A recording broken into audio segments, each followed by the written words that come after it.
Welcome to this week's episode of Behind the Breaks, the most exciting podcast in the hobby. This week, we talked to some awesome breakers, Boardwalk Breaks. You're going to want to check them out. In our show notes, we've got links to their platforms, Instagram. Give them a follow, but definitely listen to this episode. That's right, Matt. We sat down with Chops, and he kind of broke down everything that they do within their breaks, from what they've pulled to how they run them, some tips for people trying to get into the hobby itself. And we just had some great overall stories. So let's get into it.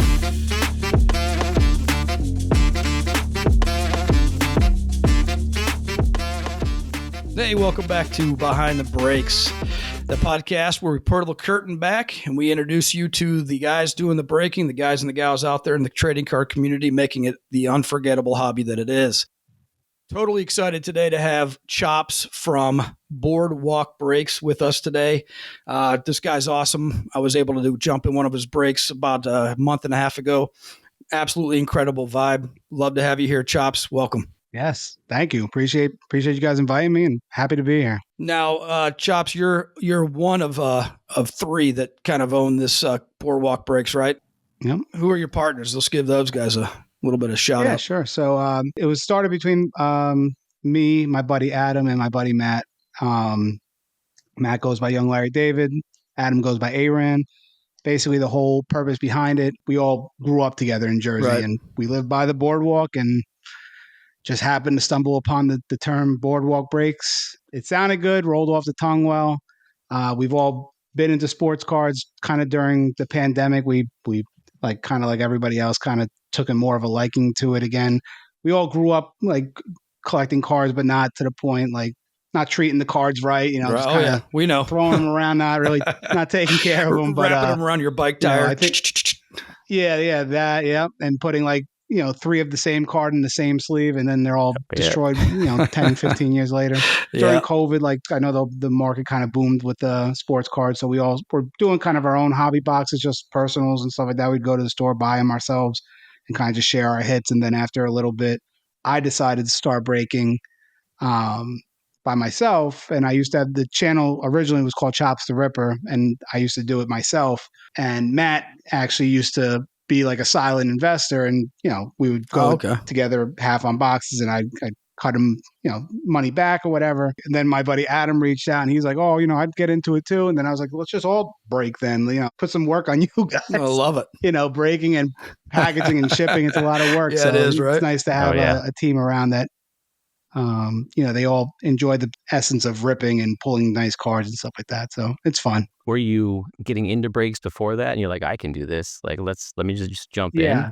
So I have buddies also that grew up around the block from where we grew up. And they actually initially started it. But they're on TikTok. They do like TikTok platform. But I used to just see what they did. And I'm like, just seems too easy. And I'm like, I mean, granted, I know that there's obviously an investment that comes with that, and sometimes it's a tough nut to crack with some of the cases that you have to buy. But I just felt like if you can get just even start with some budget friendly product that's a little bit cheaper, give people an opportunity to get into the break and not have to spend a ton of money to get into it. It kind of makes it fun for them, and it also gives us a little bit of a better profit margin than having to go in and buy like a flawless case for $6,000-$7,000, and you don't even know if you're going to make that back, right? Because at the end of the day, like all we care about, like we just care about just making the money back so that we can get more product and buy it. I mean, of course, we're in business and we'd like to make money, but at the end of the day, like it's just we just like to have fun ripping and pulling cards and stuff like that. Yeah. RJ tells a story pretty well, and I'll do it for you now. We hit a 1-of-1 Ozzie Smith Superfract, and we had it in our hands for a minute. Yeah.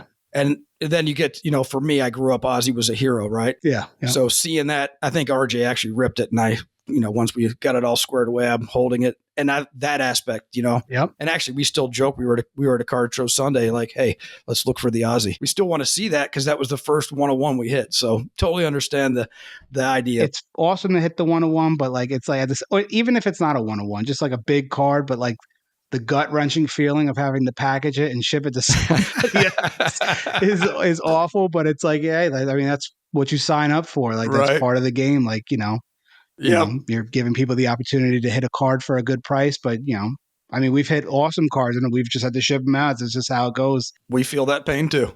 And then you go through Yeah. that stress of, okay, that was a pretty huge card. I can't wait till it gets there so I can, make sure that person got what they asked for, what they Yeah. paid for. You go through that a little And bit. Yeah. yeah, I mean, you're it's watching the scary. tracking number just as closely as they are, right? You're Yeah. like, it's there, it got there. All right, it's off. It's off now, Yeah. right? It's scary. You just don't know. Like, and then like, you get the people that reach out. They're like, "Oh, all my cards are bent. All my cards' edges are messed up." I was like, "Is it?" I'm like, I don't know. We package real good. I feel like sometimes people get mad because they didn't hit anything. They're like, yeah, all cards are bent. I'm like, I don't know. Yeah, it's tough. It's tough. Getting into this, well, you guys have three folks. You guys do different things. Like I know I jumped in your F1 break. I mean, do you guys break it up? Do you share like one person does baseball or whoever has the product? So F1 was kind of new to us. The thing is, like, we knew baseball was running out. Just because the season's dying out. I mean, there's new product always coming out with baseball, but some of it is just kind of out of our price range right now. Mm-hmm. So we wanted to see if we can maybe dip into a different market and kind of just see. And we figured, like, with F1, there might not be a ton of people breaking F1 the way that there is with baseball and football and whatnot.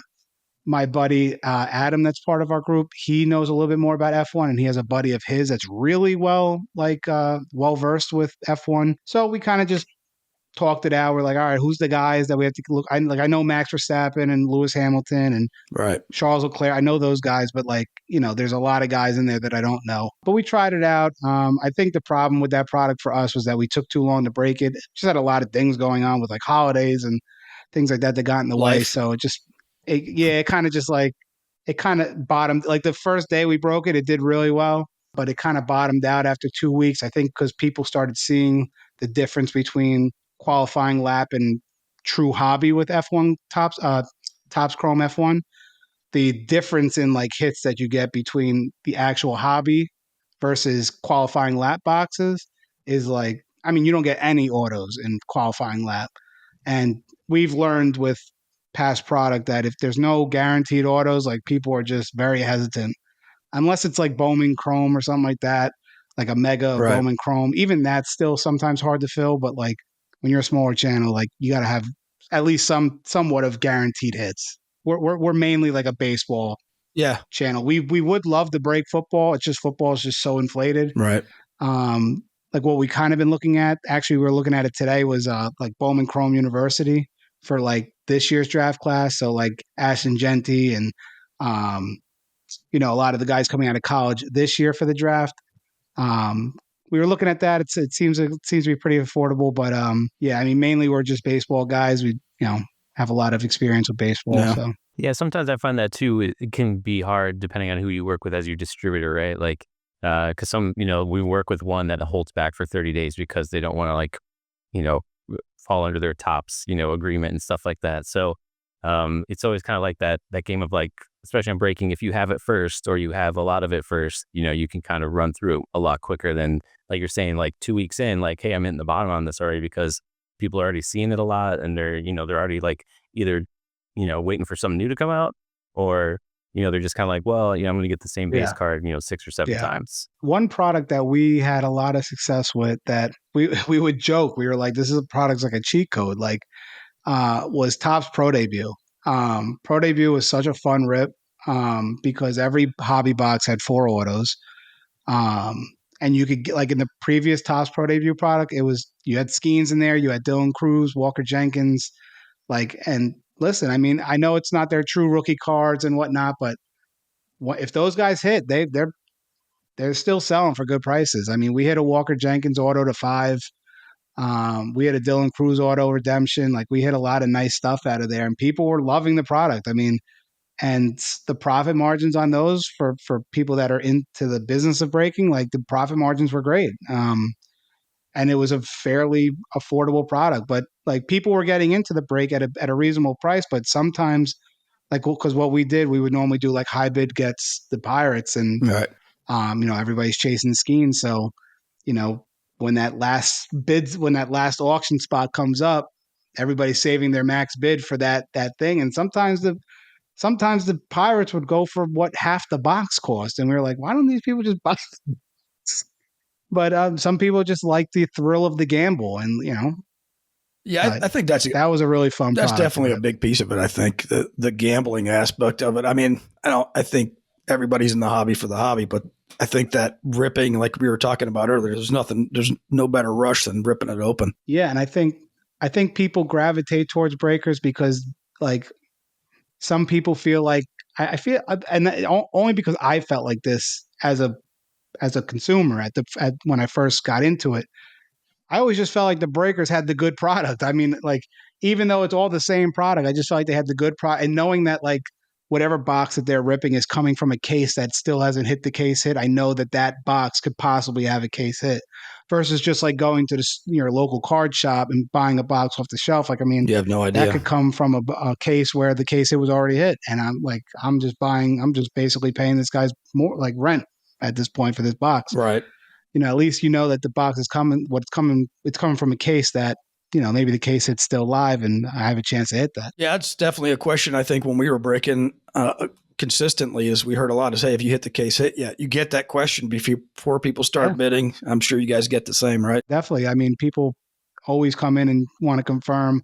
Normally, what we'll try to do is if we hit the case hit, we'll open up another case so that we kind of mix it up so that people know that there is still a case hit live. It's just the original case that we were working off of. Yeah, that case hit already hit. Yeah, But there's other times too, like, listen, sometimes the case hit isn't even the best hit in the box. I mean, we've had times where, we hit the case hit. It's just because of the parallel that it is, uh, you know, it could be like an X Fractor, but like it's not to say it's worth a ton of money, but like there's Paul Skeens cards that go for more than a case hit does. Like you can get a case hit of some random Joe Schmo, um, like his rookie card. But if you get a Paul Skeens, it's arguably worth more than the case hit. So I usually tell people like, yeah, if we hit the case hit, that's cool, but like there's still better cards in here. Skeens is still going. Yeah, Skeens, Cruz, whoever's the chase product in here, like some of these cards will probably be worth more than the case hit was. Real quick, back to the F1 because I'm an F1 guy. Did breaking these cards get you make you more of a fan? Did you get into it at all? Or So it's funny. I was actually watching I think it's something on, is it Drive to Survive or something like that on yep, Netflix? that's it. I was watching that a little bit. It was interesting to see the amount of drama that came with F1. There is some drama with it. Yeah, Just like the guys that are racing, it's just like any other sport though. Like there's drama with some of the racers and players in sports and whatever. But yeah, I mean, it was cool to dive into it and kind of watch the races and stuff like that. Some of the races that I was trying to watch when I was ripping that product were at like 2 o'clock in the morning, and I'm like, there's no shot I'm going to be awake for that. no Yeah, thanks. no, I mean, it's cool. The thing is, I loved the product itself. I love the cards, Yeah, like the Topps. I just think Topps Chrome's a nice product, and I love like some of the inserts that came with F1, like specifically like the helmet collection cards. I really like those. yep, completely Um, agree. I've always been a fan of the Ray Waves. I mean, I know a couple other Topps products for baseball had Topps, like the Ray Wave inserts and whatnot, and I liked them a lot, like those and the lavas and stuff like that. Yeah, just like I said, I think the only problem with that product was that there was no guaranteed like autos or whatnot. I'm going to transition a little here. So as you're breaking, has there been a moment of like we talked earlier about now you have to ship it and you're kind of grumpy about it. You're not real happy. You have to ship it. Has there been a card that you were personally chasing and you hit it while breaking that you had to send somebody? For me personally, I don't really collect anybody. If there's just a card that I hit that I'm like, oh yeah, I love this card, I'm gonna hold on to it. That I'll do that. But like, there's nobody I really personally collect. There's certain cards out there that I would love to have, but yeah, I mean, I've hit like we hit the Jaden Daniels auto out of Top Oof. Sound and Ginter. And it was numbered to 50, and it was just like, Yeah. man. And I like when I hit it, I was like, all right, we got to look up what the price of this thing is, and like it was going for like all day on eBay, like sold and like what was currently listed for like around like $1,000, Mm. and the spot went for maybe $120, like the non baseball spot. And I'm just like, man, you got paid, bro. And I'm just like that. We had the Ellie De La Cruz auto to 50. Jeez. Nice. We've hit a lot of nice stuff, and there's been plenty of times where I'm like, damn, I'm jealous. Like we've hit Spencer Jones auto, like for as a Yankee fan, like as an up and coming Yankee. Um, I was very jealous to hit that out of Topps Pro debut. Even though I know the card isn't worth what like Topps Chrome or Bowman Chrome or anything like that, like what that like when he comes out for Topps Chrome, but specifically like Bowman and whatnot, I know it's not worth as much, but like just to have it Yeah. would be nice. But yeah, there's definitely instances, and I know I could speak on behalf of like some of the guys, like Matt, the guy that breaks with us also. Um, there was 2 cards that he hit that he was like distraught over that he had to ship. One of them was the Tim Robinson auto from Ooh. Top Allen and Ginter. He's a huge Tim Robinson fan, and he Oh was yeah. basically telling us when we bought the product, he's like, "Man, if I could just hit a Tim Robinson auto, I would be Oh set." Like no. for himself, and he was doing a break, and he hit, and it was funny because I That's actually awesome. said it in the chat. I'm like, "Imagine your final auto in this box is Tim Robinson." His last hit was Tim Robinson, and he was like, "Are you effing serious?" It was just so funny. And then the other card that he hit was a Sandy Koufax auto out of Oh man. Tops Allen and Ginter too, and it was just an awesome experience because he was like, "Are you kidding me?" He's like Sandy Koufax, like, and the auto was beautiful.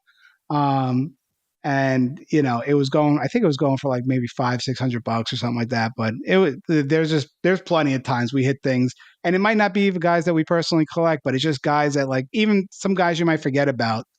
Like a Sandy Koufax, like it's a guy you don't really maybe like for my buddy, he doesn't personally collect them, but it's like, oh, but I love Sandy Koufax Yeah. and I would love to have this card, but like I said, it's just unfortunately it's just part of the game. Yeah, it's definitely part of the game. I stashed. I was in an F1 break. Quick story. I stashed. Can't remember what team it was, but that guy's 1 of 1 auto hit that I passed on that team. Brutal. I was rather devastated. It's funny too. What we notice with our breaks is that because after we do the fill, we offer the opportunity for people to trade. Yeah. And it just seems like anytime the people that make the trade, those are the like teams or the guys that hit. Like if it's racers, like for F1, or if it's teams for like baseball, whatever people get involved in a trade for some reason, it just happens to be that those teams are the ones that hit. So if anybody's listening, if you guys get into our break, try to make a trade because those are good. Those are 9 times out of 10 the teams that hit for some reason. I don't know why. It's just some juju in our Make a breaks then. note next time I'm in Boardwalk Breaks. Yeah, make a trade. Trade, even if I don't want to.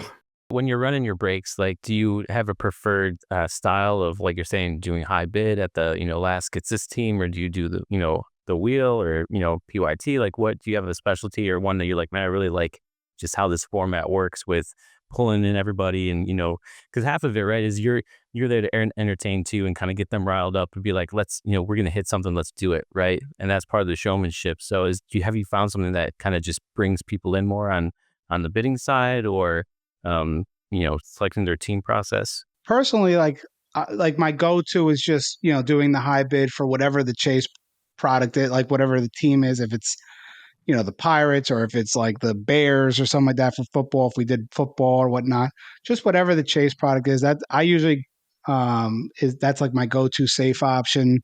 That seems to always work. But the one thing that actually Adam introduced me and Matt to was like a tiered PYT, but we would do like the Pirates and the Dodgers as the tier 1. So if you hit the Pirates, you could either pick between the Pirates or the Dodgers. So you can get yourself either Paul Skeens or you can get Yamamoto.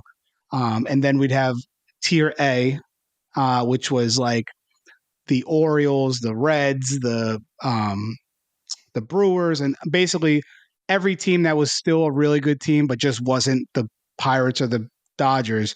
So if you hit one of the teams in that tier, you could either keep that team or you can do a pick your team for any other team in that tier. Huh. So it gives people the option like, hey, I hit a good team, but I'd rather this team that's within the same level. That was a pretty fun experience, and people seem to like it because, just like I said, like, for example, if you're a Yankee fan, you said, Yankees were in that tier A, and if you hit like the Orioles and you're just like, I hate the Orioles because I'm a Yankee fan, I'd rather have the Yankees. Can I switch to the Yankees? Like that was the whole point. Like it gives people the opportunity to pick the team they want in that tier if they didn't hit like the team they wanted. It gives you that second opportunity.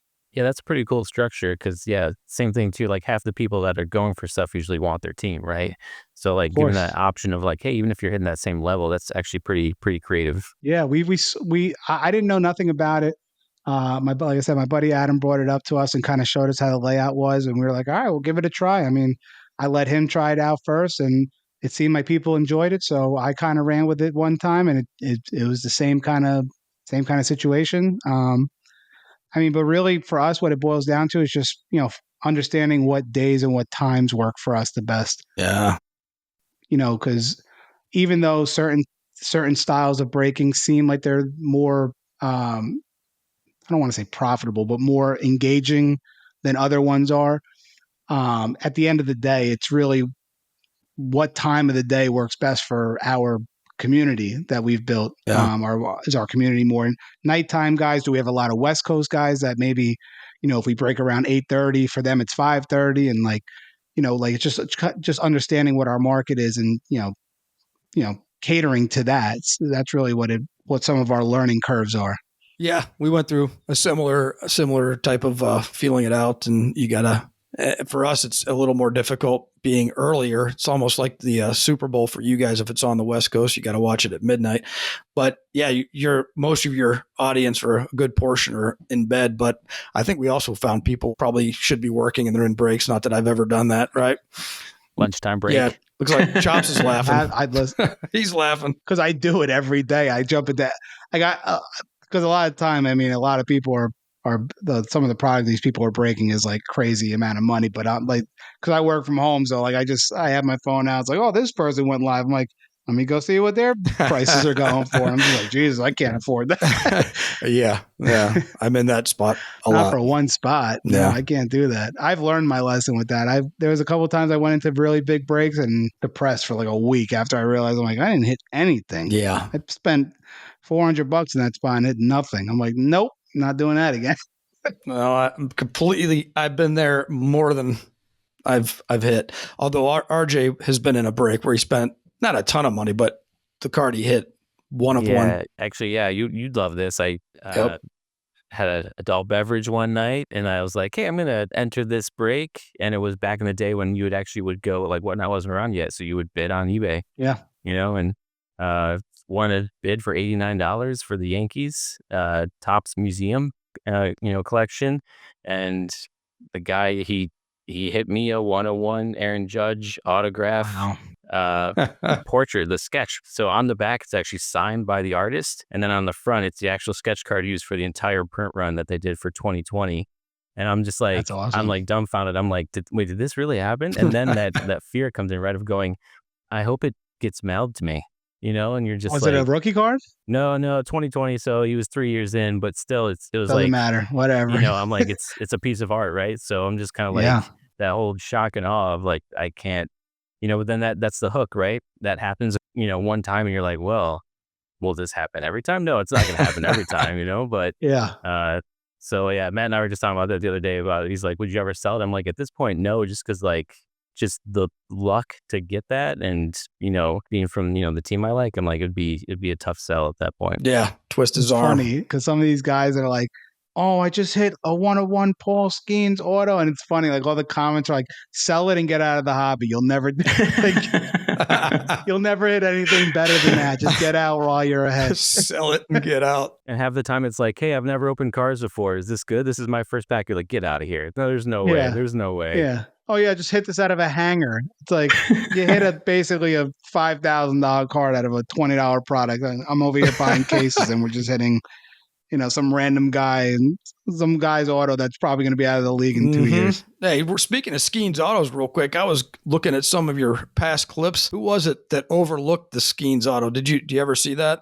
It was a blue auto of his LSU. Yeah, that was out of another product that seemed to do pretty well as well. That was out of Panini Elite Extra Edition. That was a product that it was just so cheap. It was 8 autos in a box and 2 mems. So I was like, you get 10 hits. I'm like, you might as well join you. You never know what you're going to hit. And literally, we hit Paul Skeens auto numbered to 60. Yep. I was like blown away. I was like, I didn't expect to hit a Paul Skeens auto out of that product because it's Panini. It's a cheap product, but I think the person who paid for the Pirates maybe paid like $8 because it's Oh, a cheap product. So like they might have paid like $8 for that team, and they walked away with like a $300 card. yeah. It was just a cool card. I was like shaking for a second. I was like, holy crap, we hit this card. Yeah.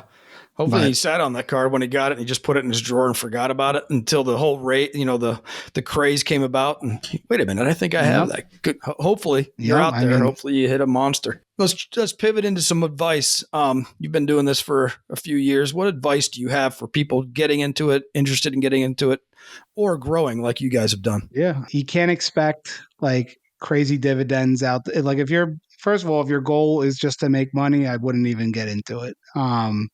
Because in the beginning, it takes a little bit of time. You have to build like your community. You have to build, your following and whatnot. And there's going to be times in the beginning where you take losses. I mean, I've took a lot of losses in the beginning, but I just was persevered through it. I was eager and to build and get past like the low points and Yeah. whatnot, but did lose a lot. And there was times where I've lost, and I'm like, I'm not even breaking for the rest of the night. I had one other box. There was actually a time where I was breaking football, and I did one break with the box, and it didn't do well at all. And I was like, I'm just getting off. And then I was like, I'm going to do a Percy of the next box, and I had a 101 Christian Watson RPA. There you go.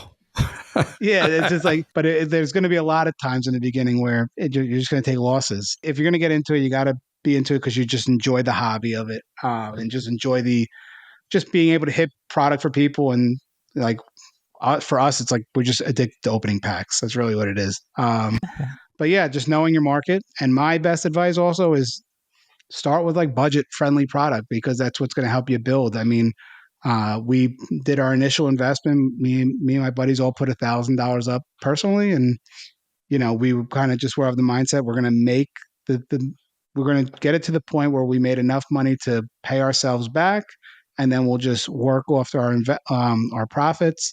But it was all based off budget product. It gives people the option to get into a break at a more reasonable price, and your profit margin is just a little bit better. Personally, when you're starting out Yeah. small. And the other thing is, I feel like a lot of people that are starting out just want to make a killing off right out of the gate, and they do like these, like they start the auction at $10 or $5 or whatever. Like there's too many people on these apps that start bidding at $1 for you as a new breaker to probably come in and to try to get $10 a spot off the rip. It's a tough pill to swallow to do it at $1, but it's if you want to be competitive with the people that are out there, you gotta kind of do what they're doing and just compete and hope that you can keep up. Yeah, I think that, if you're breaking a case, starting at $1 would probably be tougher. Definitely with a case, we usually do like pre-price teams and stuff like that. It's just too hard for us as smaller breakers to take the chance of losing on a full case break. But if we're doing like a 2-box break or something like that, like we'll just do it at $1 and just hope it works. And if it doesn't, then we might pivot a little bit and maybe do 1 box and see how it goes. But at the end of the day, you find out what works for you. But sometimes you might have to take a couple losses to get a couple big wins.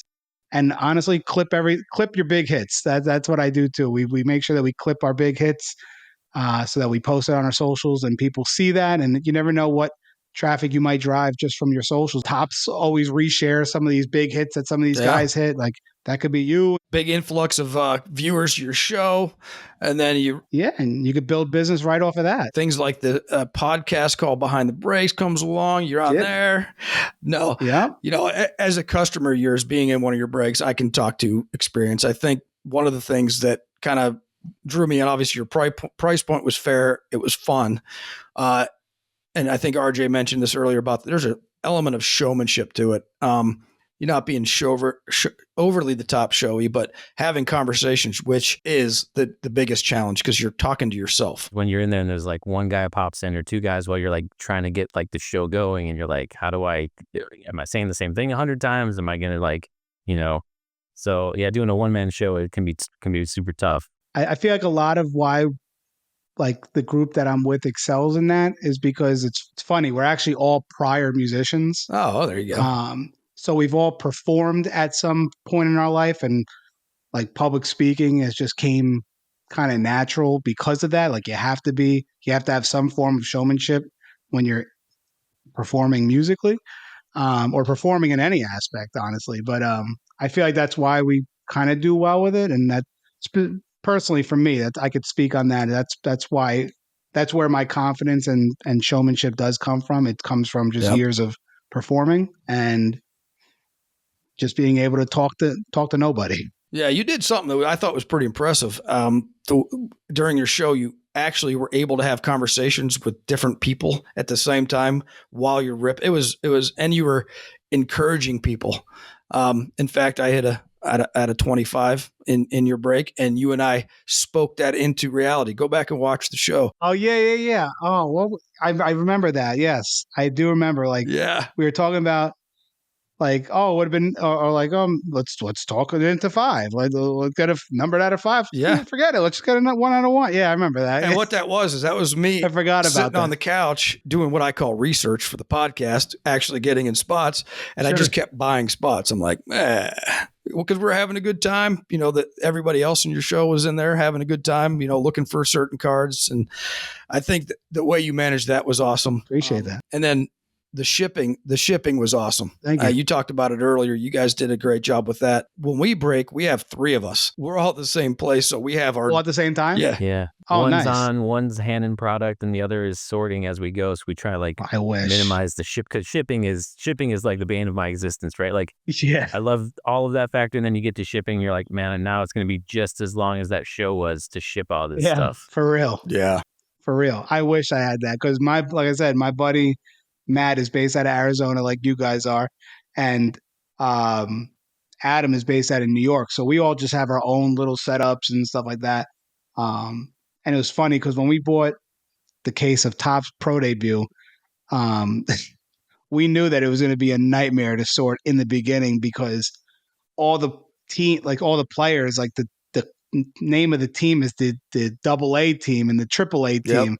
And you have to do research, like what team even goes with what team. It took forever in the beginning to sort and shit. But we were doing so well on it. So I would do 8 boxes in a night. I'm like, oh my God, I got to sort 8 boxes of product. I'm like, how am I going to do this? But after a while, because we broke it so much, we bought so many cases of Topps Pro Debut to the point it just got so easy. You just knew where everything went. But it was brutal in the beginning. Shipping was awful. Yeah, you got to figure out who the Loons farm team, who they're a farm team for. Yeah. Which is the Dodgers, by the way, which I learned from your correct. show. So thank you. Dalton Rushing. There you go. The Loons. Yeah, so shipping. Yeah, your stuff was done well. So how long does it typically take you after a show? Do you have it down to a science? And do you have any tools that you use? RJ, what was it we got? This little... Oh, yeah. I think from BCW, they had these small boxes. So at one point we bought 30 of them right when we were breaking, baseball. And we just would, as that team would come in, you're throwing it into the box. So at least, okay, teams are there, but like I said, that's my brother-in-law, Brian, he's the sorter. He's just mathematician with that stuff. Just mailroom guy, throwing stuff out everywhere. So I could not do that as quickly as he can. So it's a gift, that's for sure. Between all 3 of us, I could only really speak to mine, but I think they kind of do the same thing.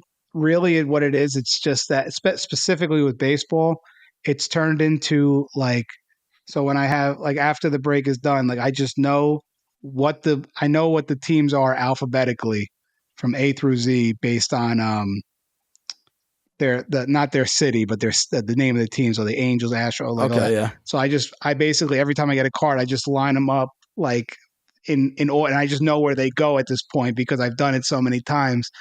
And that's just the quickest way for me to do it. I was thinking about making something where I pull out this big almost like a big dish or whatever, but every spot has the logo of the team that I'm going to be placing the card. I was thinking about doing something like that, but I'm like, it's to the point now. I've done it so many times. It's just muscle memory. I just know what team is supposed to go where, even in the beginning when I'm first sorting and there's no teams on the table. I just know where they're supposed to go. Man, he's done it down. That's impressive. Yeah. Jeez. Muscle memory. He's just sleeping and just dealing cards out left and right. It's sickening. Yeah. It's sickening how many times I've done it. And it's just like muscle memory. But for example, for F1, F1 was just a mess. Like it was like I didn't have any rhyme or like what I was trying to do was sort them by their name like alphabetically, but like it was a tougher product to sort.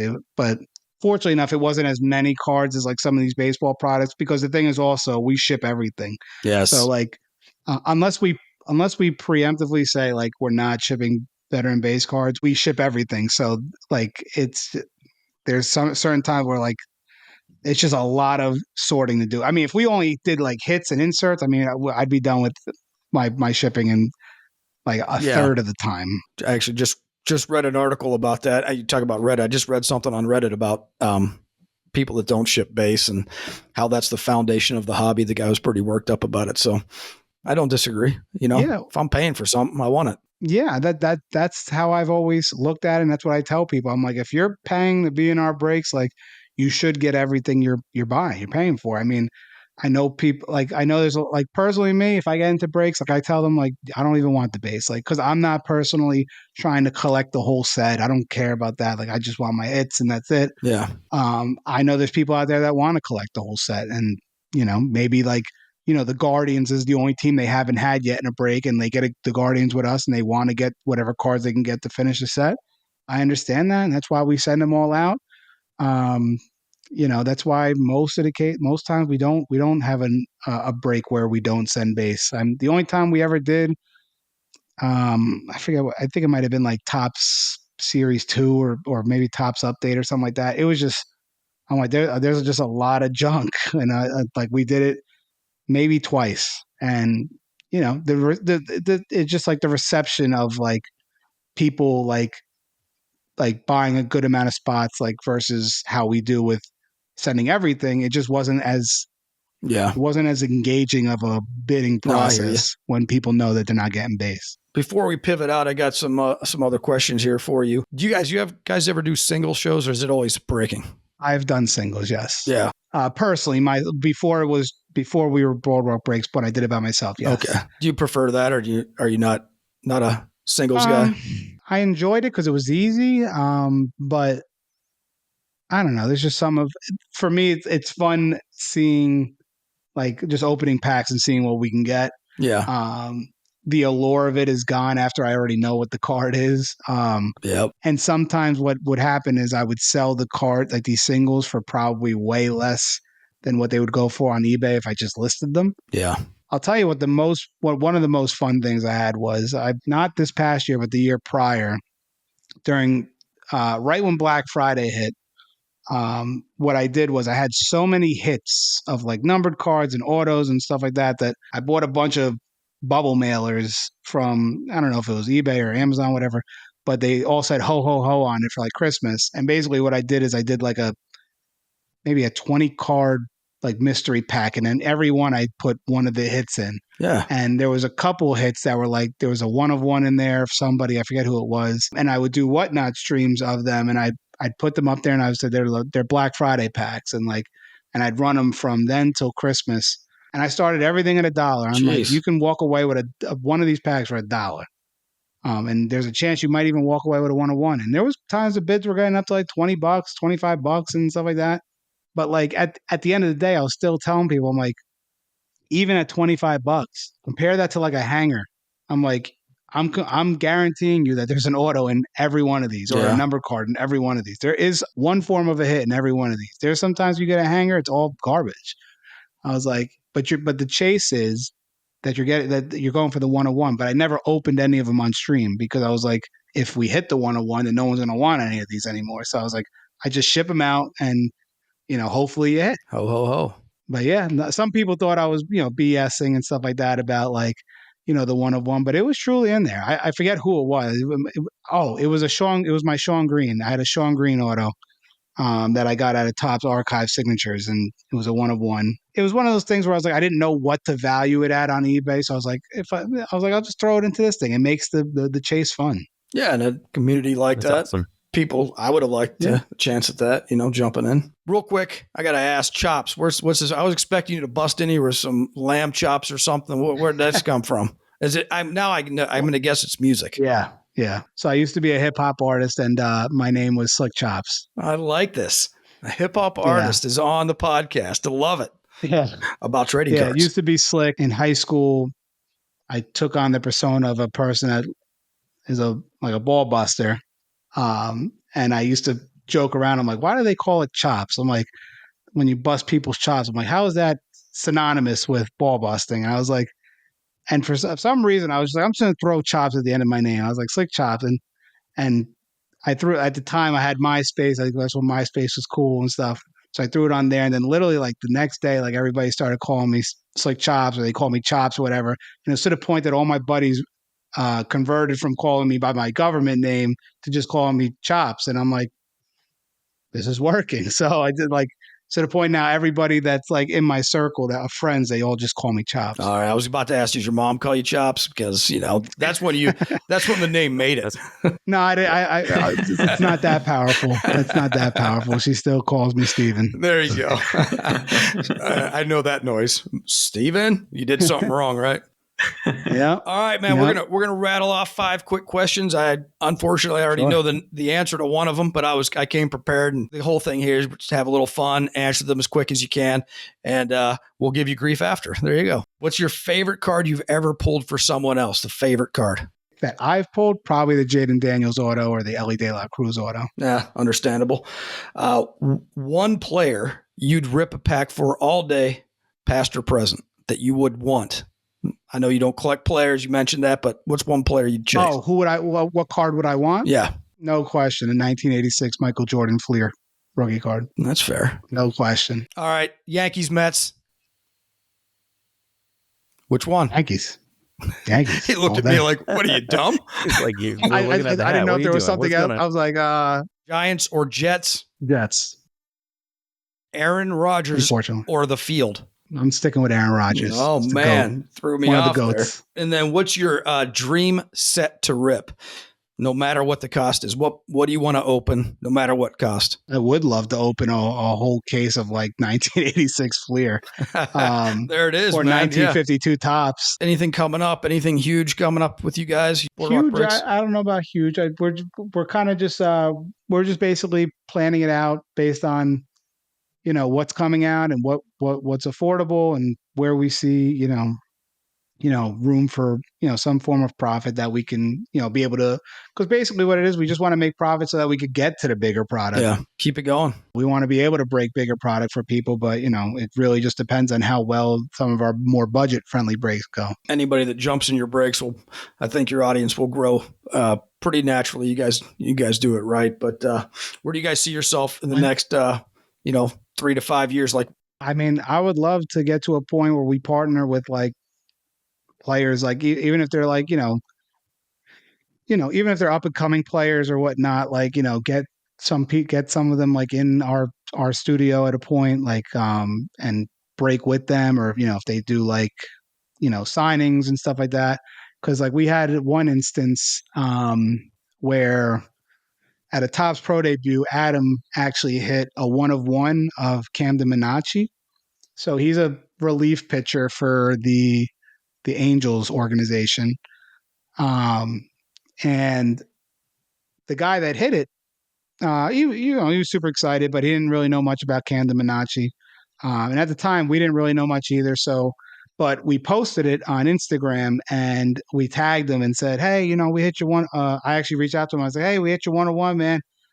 And he actually reached back out. He's like, oh, it's awesome. Like, what do you want for it? And this, that, and the other thing. I was like, well, I'm like, it's not ours. We hit it for somebody. I'm like, I can maybe try to facilitate it and see if I can get you the card and you guys can make a deal or whatever. Long story short, we were actually able to reach back out to the guy that hit it.